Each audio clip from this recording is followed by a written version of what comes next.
माझं नाव संजना संतोष कासले, वॉर्ड क्रमांक 156 चांदिवली. आता उद्धव साहेबांनी फॉर्मचं वाटप केलेलं आहे, तुम्हाला सुद्धा काय भावना व्यक्त करायला? भावना आता जो साहेबांनी विश्वास माझ्यावर दाखवला आहे तेच पूर्ण करायचं आहे, त्याला पार करून न्यायचं आहे. आणि आमच्या समोर जो गद्दार आहे त्याने साहेबांना म्हणजे आता युती झालेली आहे, दोन्ही साहेबांना त्यांनी धोका दिला आहे, तर त्याला कधी गाडते असं झालं आहे ते स्वप्न पूर्ण करायचं आहे.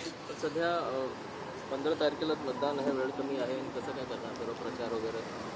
प्रचार आता तसा आम्ही गेली 5 वर्ष काम करतोच आहे विभागामध्ये, प्रचार झालाच आहे. आता फक्त उमेदवारी मिळाली ते सांगायचं आहे, फक्त प्रचार झालाच आहे कामं करून. जसं मोठा आहे, महापौर कोणाचा रोल आहे?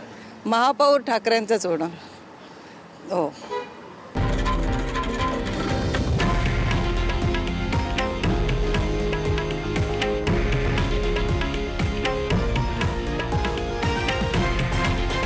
हे आहे देशातील नंबर 1 न्यूज नेटवर्क आणि आपण पाहत आहात TV9 मराठी, एकमेव.